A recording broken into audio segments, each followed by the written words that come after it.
आपका मेरे चैनल पे फिर से स्वागत है। और दोस्तों, आज की इस वीडियो में मैं आपके लिए बहुत सारे इंपॉर्टेंट अपडेट लेके आया हूँ जो कि खासकर अफोर्डेबल हाउसिंग से रिलेटेड है। तो पहले अफोर्डेबल हाउसिंग पे ही चर्चा स्टार्ट कर लेते हैं। और सबसे महत्वपूर्ण अपडेट जो आ रही है अफोर्डेबल हाउसिंग में, जो करंट अपडेट है वो ये है कि माहिरा को जो ब्लैक लिस्ट कर दिया था एसटीबी ने, तो वो ब्लैक लिस्ट से हटा दिया है। और उसके पीछे कुछ शर्तें हालांकि दी गई हैं बिल्डर को पूरा करने के लिए। वैसे तो ऑर्डर आ चुका है, बट अगर उन शर्तों का पालन नहीं करता है बिल्डर तो हो सकता है फिर से दोबारा वो ब्लैक लिस्ट में चला जाए।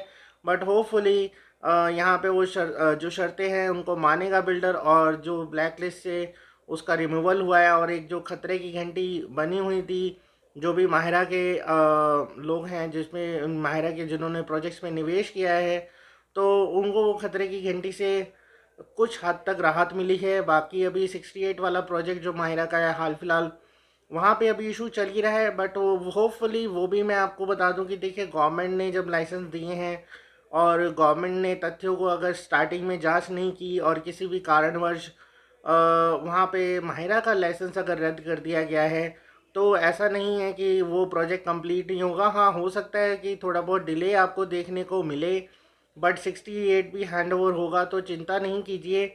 आप जो भी 68 के ओनर्स हैं, फ्लैट ओनर्स हैं, सबको फ्लैट मिलेगा। मैं आपको ये अपडेट दे दूं क्योंकि ऐसा ही केस एक फरीदाबाद में भी घटित हुआ था, जहां पे एक प्रमुख बिल्डर जो था वो बैंकरप्ट हो गया था और उसने अफोर्डेबल हाउसिंग का प्रोजेक्ट बीच में छोड़ दिया था।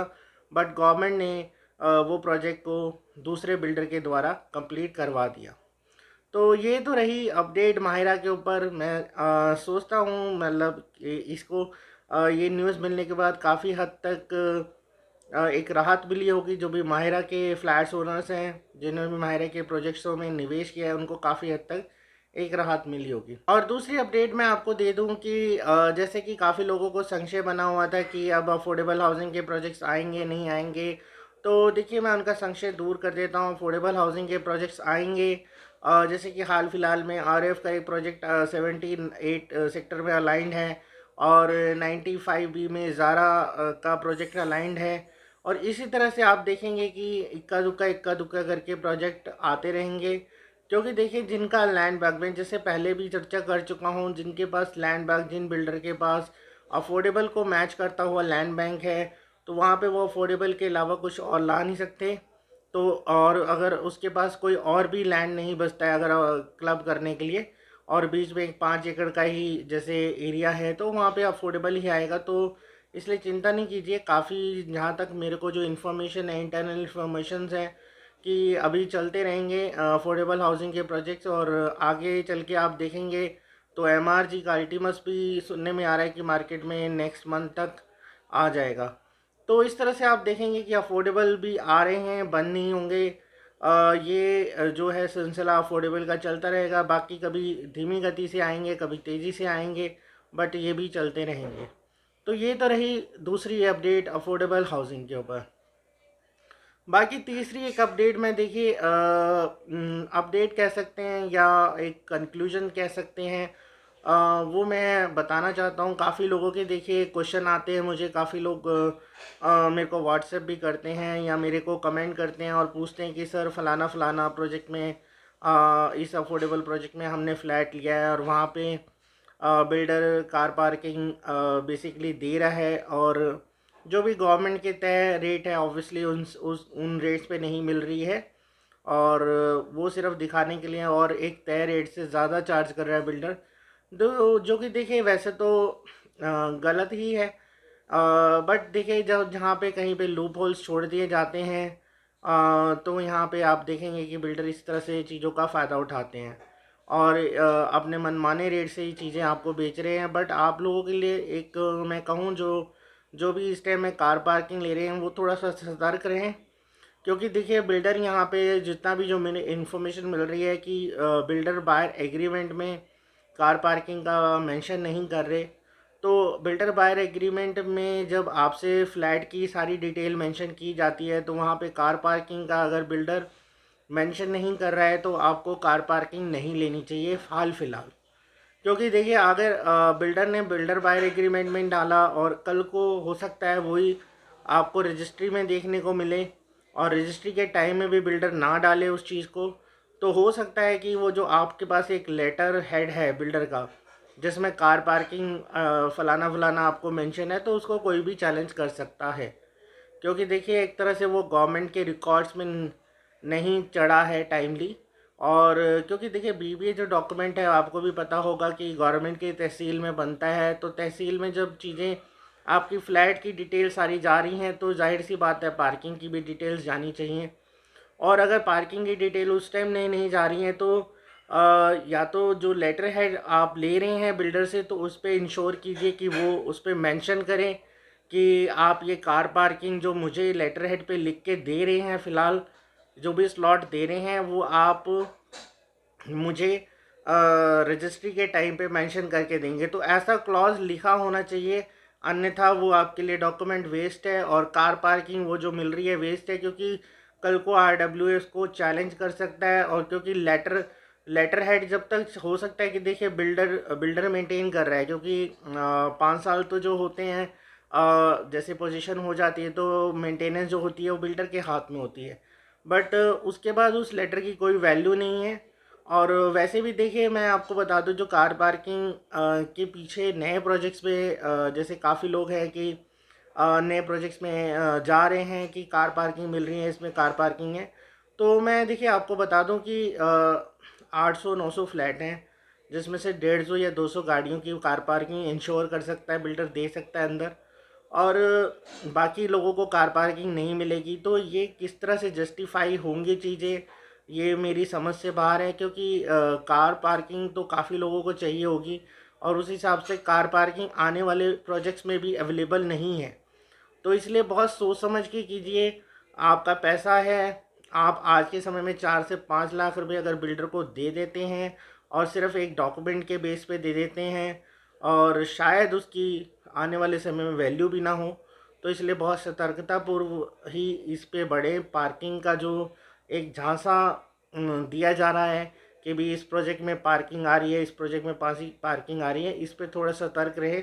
क्योंकि ये देखिए मैं आज जो चीज़ें समझ पा रहा हूँ कि जहाँ तक अब जब तक वो गवर्नमेंट के डॉक्यूमेंट में चीज़ें नहीं जा रही हैं, अब हो सकता है कि बिल्डर के पास 150 पार्किंग हो, आपको वो फ्री जो पार्किंग है, फ्री पार्किंग जोन भी है कुछ ना कुछ, ऐसा नहीं होता सोसाइटी में, तो वो भी बेच दे, तो कल को वो कैसे रजिस्टर्ड होगी। इसीलिए ही बिल्डर डेलिबरेटली आपके बीबीए में नहीं डलवा रहे वो, और हो सकता है कि रजिस्ट्री के टाइम पे ना डलवाएं।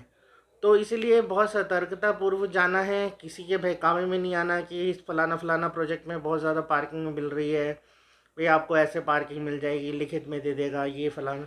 आप जब रजिस्ट्री के टाइम ही जब अगर बिल्डर कहते हैं कि मैं रजिस्ट्री में डाल रहा हूँ पार्किंग का क्लॉज कि मैं पार्किंग दी है इसको फलाना फलाना, इसको मतलब फ़्लैट के ओनर को पार्किंग दी है या इस फ्लैट के साथ में पार्किंग अलॉट की है, तभी आपको जाना है। क्योंकि बिल्डर का जो भी डॉक्यूमेंट है वो मान्य नहीं होगा, आपकी पार्किंग कैंसिल भी हो सकती है इन फ्यूचर।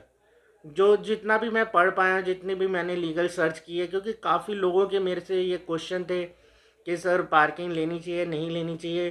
तो अल्टीमेटली अगर बिल्डर आपको सिर्फ अपने लेटर हेड पे लिख के दे रहा है चीज़ें और वो कहीं पे भी गवर्नमेंट के रिकॉर्ड्स में नहीं जा रही हैं, तो कृपया ऐसे बचिए और ऐसे पार्किंग अभी फ़िलहाल रहने दीजिए, मतलब मत लीजिए।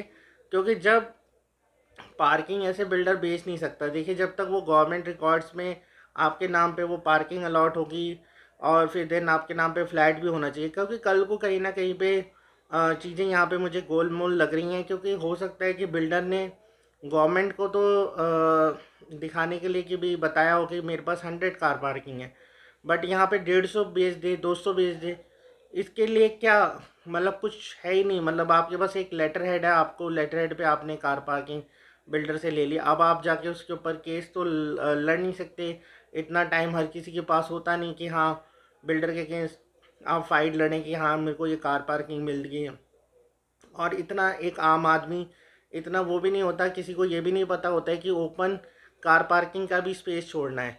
अगर आप पहले की पॉलिसी पढ़ेंगे 2013 में, तो उसमें क्लियरली मेंशन किया गया था कि इन प्रोजेक्ट्स में जितने भी अफोर्डेबल हाउसिंग के प्रोजेक्ट्स हैं, इनमें आपको कार पार्किंग तो नहीं दी जा रही है, कार पार्किंग नहीं दी जा रही है। इस चीज़ को आप थोड़ा सा क्लियरली सुन लीजिए। कार पार्किंग नहीं दी जा रही है आपको, इनके साथ टू व्हीलर रिजर्व पार्किंग होगी, टू व्हीलर की रिजर्व पार्किंग होगी।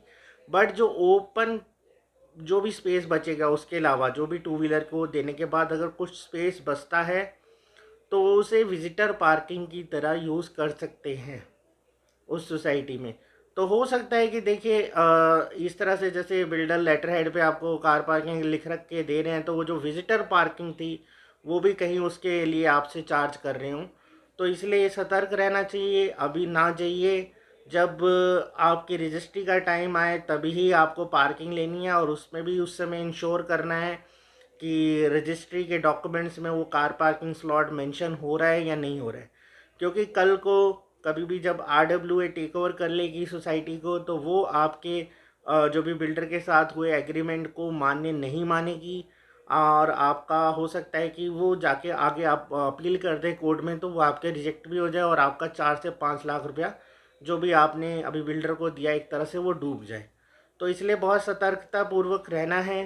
कार पार्किंग मैंने आपको जैसे बता दिया पहले कि जब तक आपके वो गवर्नमेंट के ऑफिशियल्स डॉक्यूमेंट में मेंशन नहीं करके देता बिल्डर, तब तक आपको कार पार्किंग लेने की कोई ज़रूरत नहीं है। और ये तो रही कुछ अपडेट्स, कुछ information about the affordable housing. मैं आशा करता हूँ आपको ये जो भी जानकारी मैंने दी है इस वीडियो में आपको पसंद आई होगी। और बाकी किसी को और भी इसमें कोई संदेह हो इन चीज़ों में, जैसे खासकर कार पार्किंग वाले इशू में कोई संदेह हो या कोई क्वेश्चन हो, तो वो मुझसे कमेंट द्वारा पूछ सकता है या मेरे टेलीग्राम ग्रुप पे जुड़ के पूछ सकता है, जिसका लिंक मैं हर वीडियो की डिस्क्रिप्शन में देता आता हूँ। और दोस्तों एक और अपडेट, महत्वपूर्ण अपडेट मैं आपको दे रहा हूँ, और वो अपडेट रहेगी स्मार्ट वर्ल्ड और LM3M का जो अपकमिंग प्रोजेक्ट है, जो कि सेक्टर 79 में आने वाला है, और जिसके लिए देखिए EOI चेक्स उठ गए हैं, मार्केट में उठना स्टार्ट हो चुके हैं।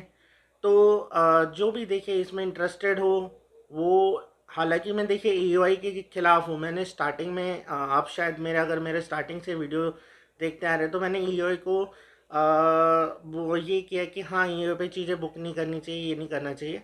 बट देखिए मैं ये मान रहा हूँ कि अब जैसे हाल फिलहाल जो मैंने ट्रेंड देखा, हाँ, कि अगर आप इसमें EOI पे चीज़ें बुक कर लेते हैं, इंटरेस्ट भेज देते हैं, और टाइमली अगर आपको चीज़ें मिल जाती है, क्योंकि कई बार क्या होता है कि जब प्रोजेक्ट लॉन्च हो जाता है तो अगर आप, क्योंकि इनिशियल पीरियड में बिल्डर कुछ ना कुछ डिस्काउंट देते हैं, कुछ ऑफ़र देते हैं प्री लॉन्च पे, तो वो ऑफ़र्स आपको नहीं मिल पाते, फिर उसकी वजह से भी कई लोग बुक नहीं करा पाते एट दी एंड। तो देखिए जो थोड़ा रिस्क ले सकता है और जो जिसको ऑफ़र्स या डिस्काउंट चाहिए इनिशियल पीरियड में, तो वो इसमें जा सकता है। बाकी जिसको रेरा पे जाना है, रेरा के बाद हो सकता है आपको चीज़ें थोड़ी सी महंगी मिलें, और हो सकता है आपको रेट्स जो क्या कहते हैं, हो सकता है कि जो फ्लोर्स आप जो या ब्लॉक आप चॉइस करना चाह रहे हैं वो भी ना मिल पाए। क्योंकि इसी तरह से एक फॉर्मेट देखा गया है कि EOI आते हैं, अलॉटमेंट तो ऑल दो रेरा के बाद ही चीज़ें होती हैं, बट आप जब तक रेरा आएगा आप बुकिंग के लिए जाएंगे, तो क्योंकि पुराने लोगों की जिनका EOI आया होगा या इंटरेस्ट आए होंगे, तो उनको पहले अलॉटमेंट होगी, फिर बाद में आपको अलॉटमेंट होगी। तो इस तरह से आप देख सकते हैं, अगर आपने जाना रेरा के बाद ही हैं, चीज़ें क्लियर होने के बाद ही जाना है, तो आप बाद में भी जा सकते हैं, नहीं तो आप इंटरेस्ट भेज सकते हैं। हम लोग भी इंटरेस्ट ले रहे हैं, तो इंटरेस्ट आप भेज दीजिए। आपका टाइमली अगर आपका इंटरेस्ट आया होगा तो हो सकता है आपको उसमें अच्छी यूनिट मिल जाए और विद बेटर डिस्काउंट मिल जाए। क्योंकि जब एकदम रेरा आता है तो जैसे मैंने आपको बताया कि एक मारामारी हो जाती है, और उस टाइम में पहले जो कस्टमर जिनके पहले इंटरेस्ट आए होते हैं तो उनको पहले प्रेफरेंस दी जाती है बिल्डर के द्वारा, बाकियों को बाद में।